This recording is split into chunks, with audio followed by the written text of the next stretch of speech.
I saw him walking down the floor of the ABC shop where I was lunching. He was gazing about for a vacant seat with that vague stare of puzzled distress that he always wore when he engaged in practical affairs. Then he saw me and nodded. I pointed to the seat opposite. He sat down. There was a crumb in his brown beard, I noticed. There had been one a year ago when I saw him last. "What a long time since we met," I said, genuinely glad to see him. He was a most lovable fellow, though his vagueness was often perplexing to his friends. "Yes, sir, let me see. Just about a year," I said. He looked at me with an expression as though he did not see me. He was delving in his mind for dates and proofs. His fierce eyebrows looked exactly as though they were false, stuck on with paste, and I imagined how puzzled he would be if one of them suddenly dropped off into his soup. The eyes beneath, however, were soft and beaming. The whole face was tender, kind, gentle, and when he smiled, he looked 30 instead of 50. "A year, is it?" he remarked, and then turned from me to the girl who was waiting to take his order. This ordering was a terrible affair. I marveled at the patience of that never-to-be-tipped waitress in the dirty black dress. He looked with confusion from me to her, from her to the complicated bill of fare, and from this last to me again. "Oh, have a cup of coffee and a bit of that lunch cake," I said with desperation. He stared at me for a second, one eyebrow moving, the other still as the grave. I felt an irresistible desire to laugh. "All right," he murmured to the girl. "Coffee and a bit of that lunch cake." She went off wearily. "And a pat of butter," he whispered after her, but looking at the wrong waitress. "And a portion of that strawberry jam," he added, looking at another waitress. Then he turned to talk with me. "Oh no," he said, looking over his shoulder at the crowd of girls by the counter. "Not the jam. I forgot I'd ordered that lunch cake." Again he switched around in his chair. He always perched on the edge like a bird, and made a great show of plunging into a long-deferred chat with me. I knew what would come. He was always writing books and sending them out among publishers and forgetting where they were at the moment. "And how are you?" he asked. I told him. "Writing anything these days?" I ventured boldly. The eyebrows danced. "Well, the fact is, I've only just finished a book." "Sent it anywhere?" "It's gone off, yes. Let me see.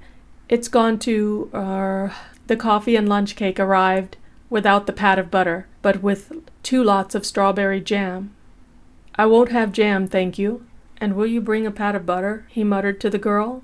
Then, turning to me again, "Oh, I really forget for the moment. It's a good story, I think." His novels were, as a fact, extraordinarily good, which was the strange part of it all.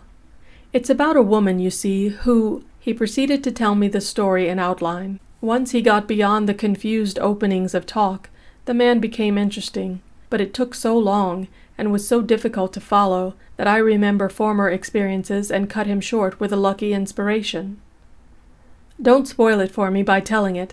I shan't enjoy it when it comes out." He laughed, and both eyebrows dropped and hid his eyes. He busied himself with the cake and butter. A second crumb went to join the first. I thought of balls and golf bunkers and laughed outright. For a time the conversation flagged. I became aware of a certain air of mystery about him. He was full of something besides the novel, something he wanted to talk about, but had probably forgotten for the moment. I got the impression he was casting about in the upper confusion of his mind for the cue. "You're writing something else now?" I ventured. The question hit the bull's-eye. Both eyebrows shot up as though they would vanish next minute on wires and fly up into the wings. The cake in his hand would follow, and last of all he himself would go. The children's pantomime came vividly before me. Surely he was a made-up figure on his way to rehearsal. "I am," he said, "but it's a great secret. I've got a magnificent idea. I promise not to tell. I'm safe as the grave. Tell me." He fixed his kindly, beaming eyes on my face and smiled charmingly. "It's a play," he murmured, and then paused for effect, hunting about on his plate for cake, where cake there was none. "Another piece of that lunch cake, please," he said in a sudden loud voice, addressed to the waitresses at large. "It came to me the other day in the London Library. Very fine idea." "Something really original?" "Well, I think so, perhaps." The cake came with a clatter of plates, but he pushed it aside as though he had forgotten about it, and leaned forward across the table. "I'll tell you. Of course you won't say anything. I don't want the idea to get about. There's money in a good play, and people do steal so, don't they?" I made a gesture as much as to say, "Do I look like a man who would repeat?" And he plunged into it with enthusiasm. Oh, the story of that play, and those dancing eyebrows, and the bits of the plot he forgot and went back for, and the awful, wild confusion of names and scenes and curtains, and the way his voice rose and fell like a sound carried to and fro by a gusty wind, and the feeling that something was coming which would make it all clear, but which never came. The woman, you see, all of his stories began that way, is one of those modern women who, and when she dies, she tells on her deathbed how she knew all the time that Anna— "That's the heroine, I think?" I asked keenly after 10 minutes' exposition, hoping to heaven my guess was right. No, she's the widow, don't you remember, of the clergyman who went over to the Church of Rome to avoid marrying her sister, in the first act, or didn't I mention that? You mentioned it, I think, but the explanation— Oh, well, you see, the Anglican clergyman, he's Anglican in the first act, always suspected that Miriam had not died by her own hand, but had been poisoned. In fact, he finds the incriminating letter in the gas pipe and recognizes the handwriting. Oh, he finds the letter. Rather, he finds the letter, don't you see, and compares it with the others, and makes up his mind who wrote it, and goes straight to Colonel Middleton with his discovery. So Middleton, of course, refuses to believe that the second wife— oh, I forgot to mention that the clergyman had married again, in his own church, married a woman who turns out to be Miriam's half-sister, who had been educated abroad in a convent, refuses to believe, you see, that his wife had anything to do with it. Then Middleton has a splendid scene. He and the clergyman have the stage to themselves. Wyndham's the man for Middleton, of course. Well, he declares that he has the proof that he must convince everybody, and just as he waves it in the air, in comes Miriam, who is walking in her sleep from her sick bed. They listen. She is talking in her sleep. By Jove, man, don't you see it? She is talking about the crime. She practically confesses it before their very eyes. Splendid!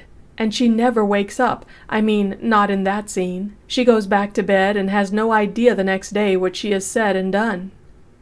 And the clergyman's honor is saved? I hazarded, amazed at my rashness.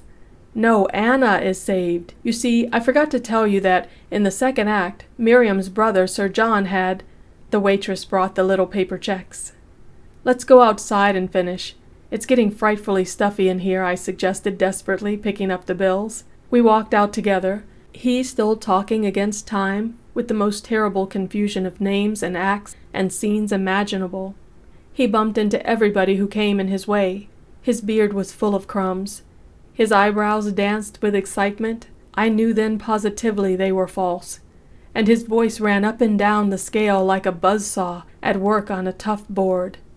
By Jove, old man, that is a play. He turned to me with absolute happiness in his face. But for heaven's sake, don't let out a word of it. I must have a copyright performance first before it's really safe. Not a word, I promise. It's a dead secret till I've finished it. Then I'll come and tell you the denouement. The last curtain is simply magnificent. You see, Middleton never hears. I won't tell a living soul, I cried, running to catch the bus. It's a secret, yours and mine. And the omnibus carried me away westward.